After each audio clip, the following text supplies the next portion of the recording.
Hi guys, so I'm back. I had a question: how we can outlaw gang stalking and create public awareness of this? Well, I answered this way. So we need time. It needs time and patience, collective experience of a lot of people. That's what needed. You see, there are about 3 million TI accounts that are open online in social media. Okay, um, some of them are problematic because some of those people that claim to be TIs, I mean, let's put it this way, they look really, really crazy. Okay, not just that, some of them who are serious, they don't look crazy. They walked into a trap set up by gang stalkers provocateurs online and made statements they were not supposed to do. Okay.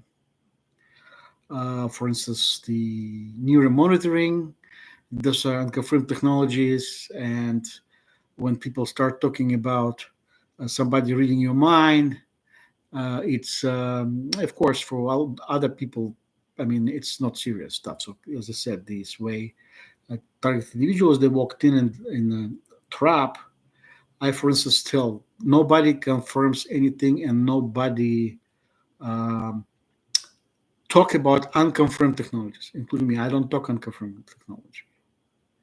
And this way, people will press you to start, that you start explaining yourself, and then they bury usually themselves even worse. Okay, so the and they start questioning about mental health, of course. The Guy stalkers are really smart, and they break those gang stalking operations in small clusters, into small clusters, and that cannot be connected into logical chain by one person. In this way, it's like a game of dominoes. You know, the set dominoes, the numbers connect. It's the same. And then, if you remove a couple of dominoes, the first domino and the last domino that don't have anything in common. It's like a spy game, but only a non-military version. Okay, I'm sorry, I started getting good again. I had Jello. By the way, Jello is really soothing for the stomach, for my stomach. So, in order to be outlawed, the gang stalking fight requires a lot of money, not just a lot of money, constant money and secure money. Um, TIs, whoever it should file a lawsuit against gang stalkers, but they are at risk that they will lose their life savings if they don't prove stuff. Because usually, one of the ways gang stalkers they fight back, they will sue you back for everything you have. So the um, uh, so you by suing them, the TIs put in jeopardy their own well-being, financial well-being, and in this economy, I mean, you need money to survive in general. So uh, the perpetual impoverishment and threat of perpetual impoverishment will leave TI into de facto make them de facto poor, and the scare tactics used by gang stalkers as well stop TIs to pursue things. Okay, first and most, it's of course scare of dying. The people are always scared of losing their lives, and the even though some religions, for instance, like they have uh, all the time part of the weekly procedure going to the churches and so on to be ready in case something happens. But You see, it's not this way in this particular world anymore because there's a lot of young people who don't believe, and if they're older, they have a problem. They don't want to sacrifice their stuff for something. Okay, so and they have absolutely right for this. So the scare of dying, as I said, is one of the best ones. Then there's another thing, scare of losing freedom, and scare of losing freedom. Sometimes it's worse than scare of death because uh, people don't want to be like an animals for entire life. Okay, and several times it was used on me. It was used on me in Salt Lake City, and it was used on me actually here in Atlanta. Somebody tried to uh, do a thing with the bank, and it was Social Security that my mother overpaid, and the uh, uh, I had the threat of being like charged with something like a fraud, but I wasn't. I was actually seeking actively Social Security offices. I had did it. They were the one actually at fault. In the end, my bank stabbed me in the back, and I still actually have to do with this, deal with those things, and that's why freedom.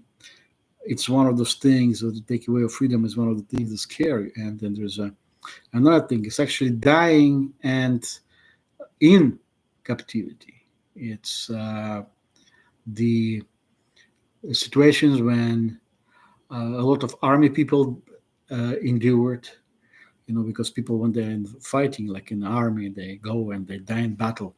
But in captivity, there was worse because some of the armies, like you take German army or you take Japanese army, they would torture, they will maim just and even don't leave them alive to, so in order to kind of keep torturing. And this is one of those that people who are warriors in a way, for them it's one of the worst things to happen. And this is used as in army as a training, and then it's used on TIs that made them cooperate. Okay. Then there is a scaring of relatives, and they will let relatives know that because of you specifically, they can be in trouble. Not just be in trouble, they can be in big trouble.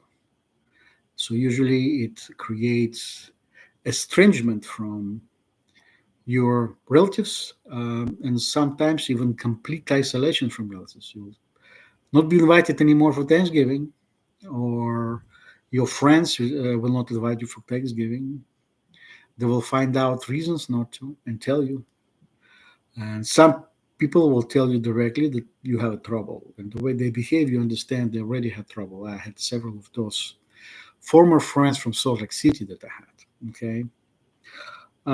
So uh, there is really small number of actions against. Uh, um, no, this is. I'm sorry, I apologize. I wrote it wrong here.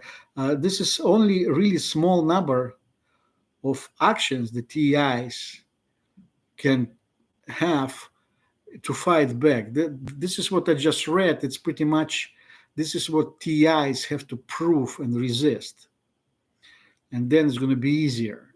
And once you go on the record, it's going to be even better. So if you eliminate those factors, bad factors, you just talk about it.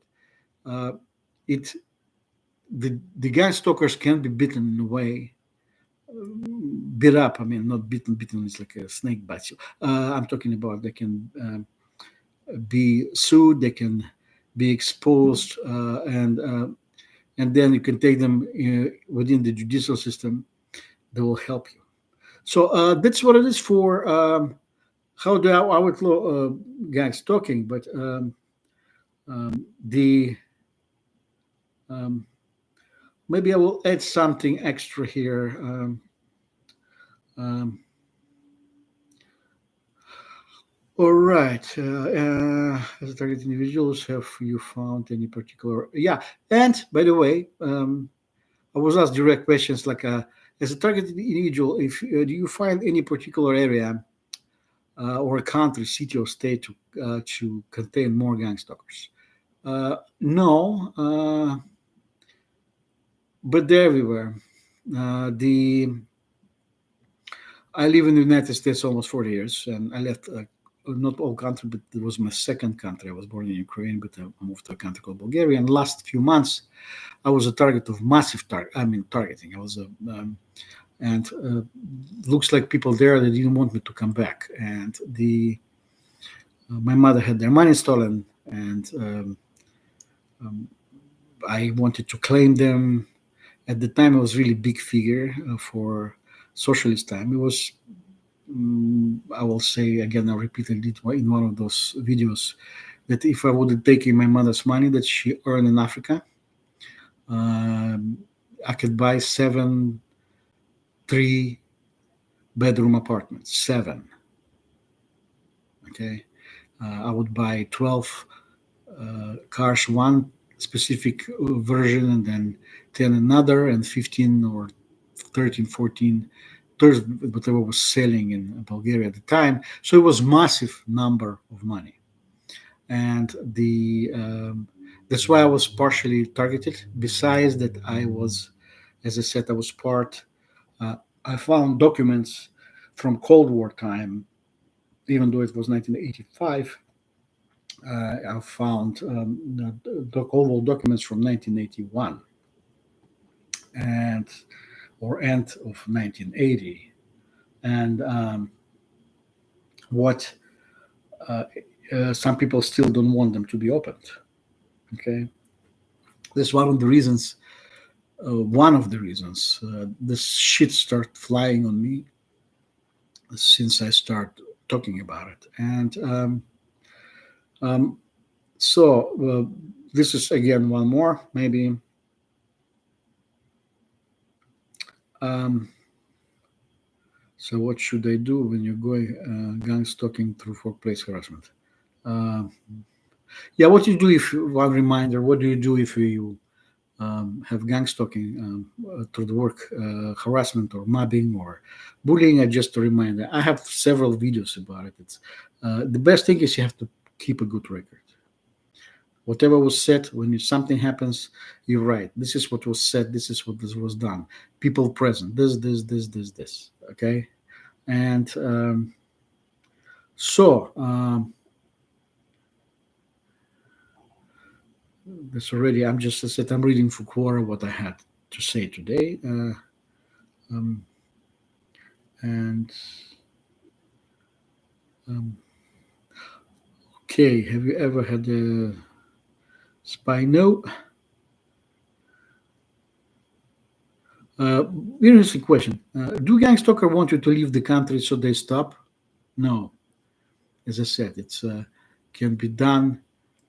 It's just continuation. Actually, it reminds me just to continue to talk about. I moved from another country here, and a few years everything was fine, but then I have started garbage again.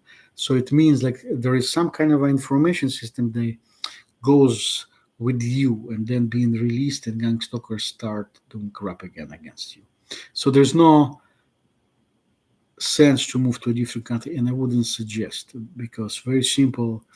If you move to a different country after you being gang stalked in one, uh, for instance, good thing if you move to the United States because the laws here are more tough than the better you can fight gang stalkers or somebody who try to claim that you're somebody. They are some kind of a bad person. But actually, if you move from the United States to a different place, the they have worse type of judicial system that what they do, they simply force you under torture to admit to the crimes that you never committed, and then they bring you back to the United States and you get sued, and you go through this judicial system for the stuff that somebody tried to accuse you here in the States, but they couldn't. That's why they let you run and create outside of the country some kind of a garbage against you, and then bring you back and sue you for everything and put you in jail. So this is where it is. It's 14 minutes, 15 minutes. It's 14:53. Um, Just a reminder again, I have a legal fund, and I'm expecting a long legal situation in general. And so, if you're willing and please do contribute. Thank you. Have a good night, and I don't think I will see another one today, but maybe I will. It's only 8:45 in Atlanta, so maybe I'll find out and do another third video. So I'll be done for a few days. Okay. Thank you.